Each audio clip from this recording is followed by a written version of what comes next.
through all of your years working with high performance individuals, do you, and just I guess looking over the breadth of your career, do you remember the moment that you realized that there was something new that led to this new book, Sapiens Reinvented? Like what was the main catalyst for this new concept that you found so important?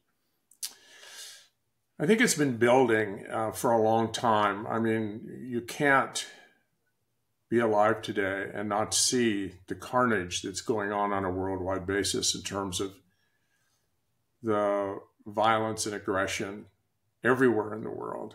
And I just continue to feel a sense of responsibility. Why is this happening? Who are we? Why do we have this violent, aggressive kind of predisposition in the world, and all these countries of the world now fighting each other, and the carnage that's occurring, the tragedies, and on and on. So I decided to, and when I got into this moral space, I have 7 grandkids and I have 3 sons. And I worry about the world that they are going to be involved in. And with 9 countries possessing nuclear weapons, and our propensity in all those countries' propensity for violence and aggression. And it's happening right before our eyes now. Yeah. Where is this leading us? And when I spent time thinking about it, there's no way out. We have to change the trajectory of our species.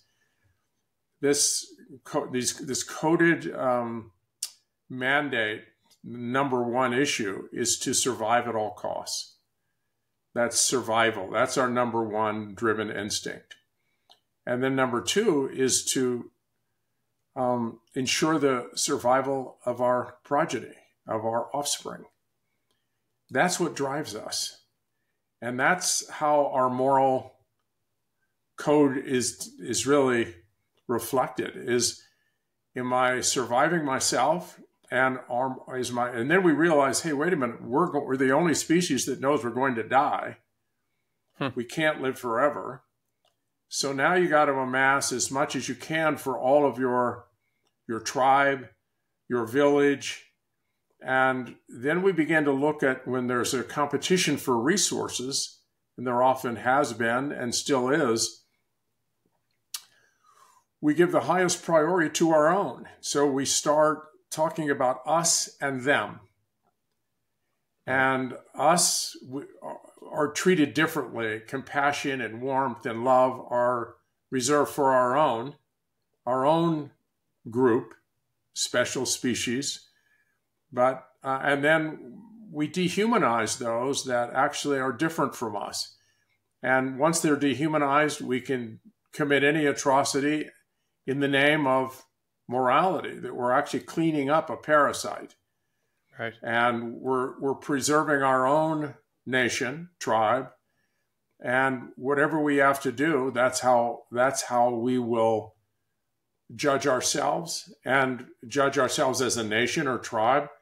If we protect ourselves and we thrive, even at the expense of others, even if it means some form of just horrific annihilation of a bunch of other people or units or tribes or nations, it's justified. So the deeper I got into this, the more intrigued I became, and the more committed I was against trying to start a worldwide movement against aggression, violent aggression. And then I began, and I've been a student of neuroscience. I've been a student of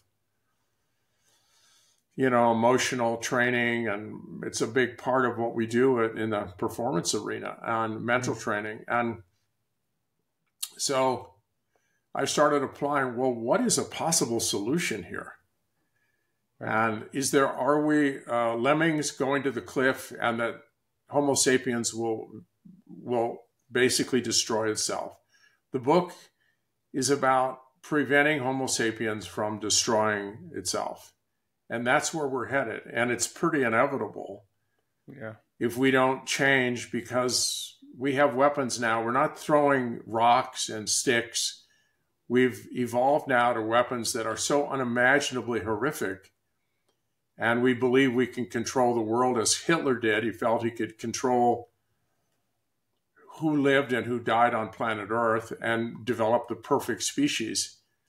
But in that effort, the number of people that died and that suffered unimaginable horror under the guise of goodness, And so the book is about facing the truth about who we really are and how easily our morality is hijacked.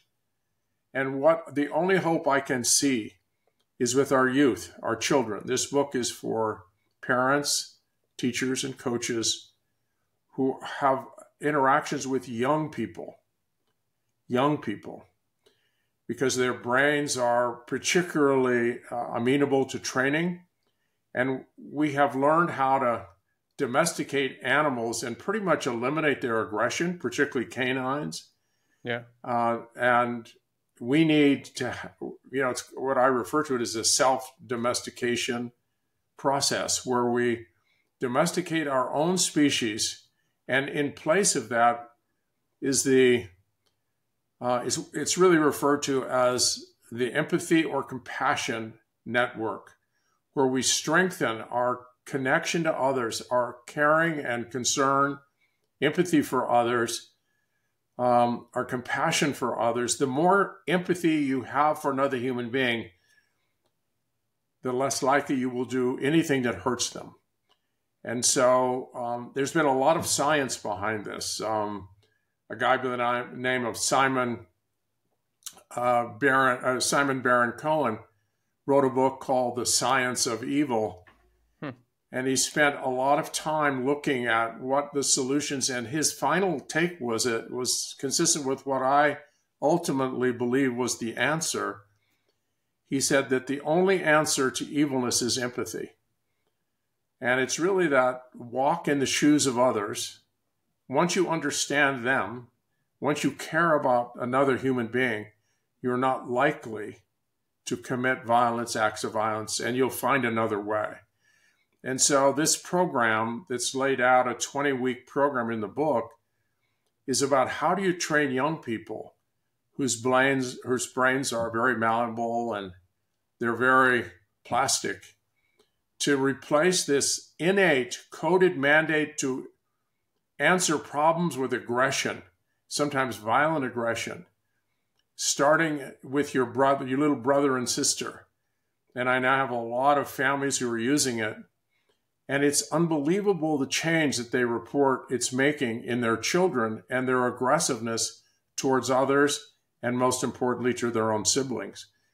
We can train this, but we've never made it a big deal. We've found it to be a big deal with canines. Yeah. And we've been pretty successful. And with other species, with elephants and with horses, and we can pretty much eliminate this predisposition to fight and to survive at all costs and to use aggression and violence to win for yourself and for your offspring. It's a big deal. It's a big challenge. But for me, I felt compelled to write it, and I am hopeful that it may make a sliver of difference and maybe start a movement that could potentially catch fire worldwide, because I think it's our only hope, and we don't have a lot of time left.